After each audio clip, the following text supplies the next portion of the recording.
Now we will understand about the beast. So this is one of the important concept for how to reconcile human mind. So generally human beings thinks themselves as different and how they can grow, but we have to understand uh, the meaning of the beast to reconcile. So imagine a classroom. So assume a classroom with just the teacher but no students. It doesn't get complete. And I assume a classroom with just students but no teacher. Even then it doesn't get completed. Assume a classroom with teacher, students, but no table, chair, no chalk piece. Even then it doesn't complete. But as a complete classroom with all the chalk piece, table, chair, students, teacher, everything put together, this whole the collective thing with so many disparate things is together called a beast. Let's take another example. If you take the earth, you will have trees or the plant species, you will have animal species, you will be having human beings, you have air, whatever it is, earth base, water. There are so many things put together. Together we have a sky. All these things put together, it's called a beast. But can you just imagine that just the ant is there but no elephant? Or if you put the elephant over the ant is going to die, but you can keep the ant over the elephant. Like that, an arrangement of the different elements of the overall beast is called balancing. So this is one of the mathematical problems, and even in the Bible you can see in the revelation of a number called 666. So it's basically, so here you are seeing that there is no boundary, so the state of the unbounded or the Purusha. Now if you create a boundary, you have a system, boundary and a surrounding. This is yet another way of thinking. So you can call this as a 1 square. So within a 1 square, you can have another 2 square or the duality. So this is the state of the breathing machine. So expansion, lungs expands, then it try to hold the air stability, and then you can't hold the air instability, and then contraction, which means you leave the air. This is yet another motion. Here you can see that this is a 2 squared within a 1 squared. Now you can have another 3 squared within the 2 squared. See here 3 squared is 9. 9 within this each of this 2 squared. These are the 9 perspectives of seeing the whole boundary as a washer. You can see the other videos on understanding zodiac and all these perspectives, the things where you can see everything is inside, nothing is inside, or the extremes of the null set and universe set and how they are connected. So if you put everything, you will get 9 different perspectives. So within a 1 there is a 2, within a 2 there is a 3, or within 1 squared there is a 2 squared, within 2 squared there is 3 squared. So together you end up being 6 squared or 36. So each box is, so you cannot say that all these box should be filled with elephants, right?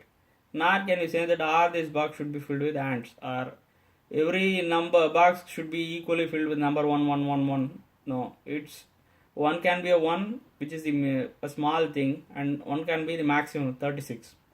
So if you try to add these things 1 2 3 4 5 6 7 8 9 all 36 put together, you end up this number called 666, which is 37 into 18. But how do you place these numbers? Like you can have to try to balance this each square, right? This bigger 2 square, each of these things should be almost close or equally. And similarly you should be able to balance this one, which means in each direction, in this direction, this direction, this direction and this direction, all 4 directions, there should be equality. Similarly, there must be a cross connection, or from between, if you add this way or this way, you should end up in equal values.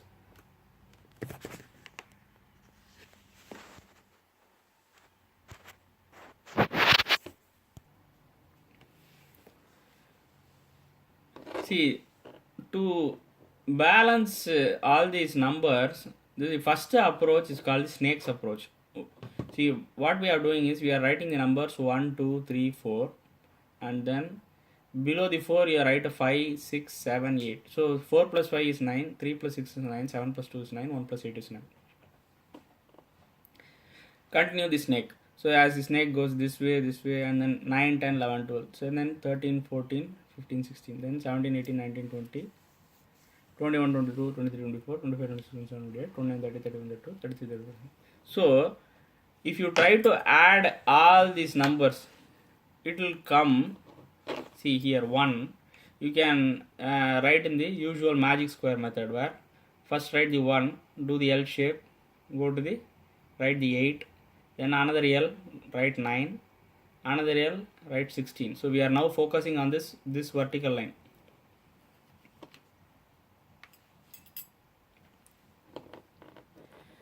So in this vertical line, you have written 1, and then L8, then L9, and then go below, which is 16, and then 17, 24. See 17 and then 24, and then go again one step below, which is 25, and then another L32, and then another L33. So you have completed this particular square to have numbers in such a way that as far as possible, in whatever direction you add, it will come close to the same.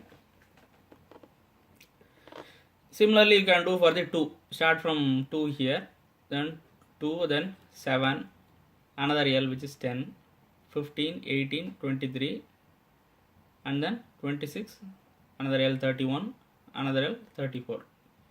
You can do the same for the 3, L6, then 11, then 14, 19, 22, 27, another L which is 30, another L which is 35. Do the same for 4, L5, another L12, 13, 20, 21, 28, another L29, another L36. See here we have written the diagonal sums of this diagonal. Of this diagonal, if you add, you are getting the 1, 1, 1. It has come to the magic sum. In this direction, if you add, again you are getting a magic sum. But if you add in the vertical direction, you are seeing that if you add this direction, you are getting 112. If you add this line, you are getting 108. Again 112. Here you are getting a 110, and then here you are getting a 114.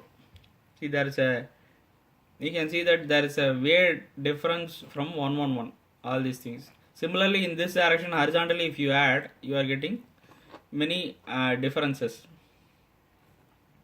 Here in this direction, you are getting 105. Here you are getting 117. So the first approach of solving this beast to try to balance it is to swap this 17 and 20. Suppose if you move this 20 over there, you will be able to add a 3 more. Similarly, if you move the 17 over here, you will be able to reduce this by 3. Similarly, you can do the same approach for 18 and 19. Swap this way. Let's see what happens. See, by swapping, you are able to reduce these sums further, closer to the 1, 1 value. So 17 and 20 we have made one swap, and then 19 and 18 we have made another swap. So we understood that for any surrounding boundary, the one at the center need not be originally belonging to this same vertical line. See, for this first vertical line, 17 was in the middle, but this 17 actually went into some other different boundary of the 2 squared, right? We are talking about this, each of this 2 squared boundary here. This is surrounded by something and having something at the center, right? This is surrounded by something but having something at the center. But general expectation is people want the people whom they know to be at the center so that they can easily align. But as far as the beast is concerned, the overall balance is more important than the affinity of the snake.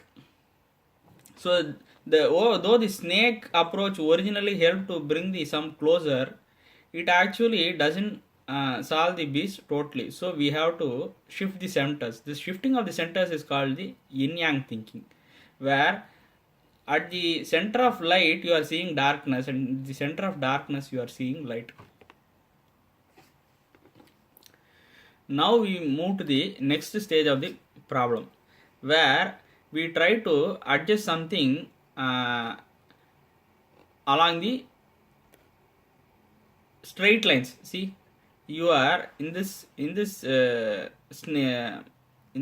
after this shift, you can see that if you move this 31 is having along this line 32, you are able to see that the number is 112. Along this 31 line you are having the sum 110. Had this 31 been on 32 and 32 been on 31, you will be able to balance this particular vertical line. This will also be 111, this will also be 111. Similarly, if you move the 23 and 24, you can see that this sum will now balance. Same with 1 and 2. Swap the 1 and 2, you can see this will become 111, this will become 1 and 2. So sometimes you should bring somebody at the boundary to the overall center, and somebody at the overall center throw out to the boundary. So in balancing, unexpected people can come to the center, and expected people who are at the center might move out to the boundary. See, let's see this example. In this approach, after shifting 31 and 32, we are able to get a 111 here and 111 here. After moving 1 and 2, you are able to get a 111 here, 111 here. Along this line, you add this one, you will get a 111. Similarly, while shifting 23 and 24, you are able to get a 111 that way. So this approach we call the lateral shift to realign roles to create a overall balance. So to achieve this kind of balance in this direction, you need to have the big picture. Sometimes people always stick to the one whole, their own centers, and think that how to balance things. But once you connect with other squares, you can see that you may have to transfer from one area to another area to create an overall balance. This is called the elephant's approach or the straight line shift. Now next move to this problem. We solve this problem, but here we are seeing that along this base, this is 113 and this is 109, right? There is a lot of difference. Let's see if we can sort out this one. How? We can do some diagonal shifting. See, the 24 and 22 we can do one shift, and then 5 and 8 we can do another shift. Similarly, 6 and 7 you can make another shift. Let's see what happens via the diagonal shift. This is the bishop thinking or the diagonal movement. See, we have moved the 22 to 24, swap this one, and then we have moved the 5 and 8 here. 5 was at the center, went to the boundary. The 8 which was at the center went to the, which was at the boundary came to the center. Similarly, since you had to shift this way, you also had to realign the 6 and 7 to retain the balance along this horizontal line. Once you do this shift, you can see that this line and this line, which is the two horizontal lines, became 111. Now you can see that you can do some more shifting, where here there is a 109 and 103, so you can do a vertical shift. Had you place this 35 here and 33 here, see, or you can even move the 26 and 28 to create shift to fix this problem. Let's see this line. You have done a vertical swap. See, 35 and 33 you moved to create a balance here, and then similarly 26 and 28 you shifted to create. So you fix these lines as well. Now the remaining things is the diagonals. You can see that along the diagonal you are able to see a bit more difference. To fix this diagonal, you have to actually shift the 17 and 18. See, you just swapped the, here there is 18, 17, you shifted the centers again. But once you shift the centers again, this vertical line will go out of imbalance. You can so you can shift the 3 and 4 here. Like you would have even done the other way. Okay, but once you do this 3 and 4, you can see that there is a balance in this diagonal, along this horizontal, all the horizontals, all the verticals. Even you can see that this whole square, this is the 166 coming to, and this is coming to also 166. This particular 9 squares, right? Similarly, this, if you add all these things around this line, you'll get 167. And here again this direction you are getting the 167. So, but now if you compare this balanced beast with the beast which we originally started, you can see that many centers have shifted, things are, the boundary have come in, and you also had to move things vertically or diagonally to eventually achieve a balance. But have you really achieved the balance? That's the question here. See, if you try to add along these lines, or try to add along any 4, you can still see that there is a lot of imbalance. So achieving an overall balance does not mean that it's balanced in all possible ways, because in the beginning we started with lot of differences, or the one as the, I can think of the ant or the minute cell, or the 36 or the telescopic view, where you see large planets, large galaxies and all these things. So we are living in a beast. So trying to balance the beast requires a big picture view. Secondly, balancing in all possible directions is quite not possible. So trying to adjust our mind to realize that we are living in a beast. See, even your human body is a beast. Your legs will have different function, your head will have different function, your hands is having a different function, but together you are a body. You cannot say that my leg should start doing the job of my brain, and the brain should skull should do the start doing the job of the feet. So, but still you have to place everything at its own place to create a overall balance. This overall balancing and the thinking of the beast is one way to achieve balance of the mind, and how to reconcile yourself. So you can, so instead of thinking that species is not required, this is not, what is the use of the ant, what is the use of the insect, so don't try to unnecessarily kill innocent insects and think that you have achieved something. So everything is required in this world for different purpose.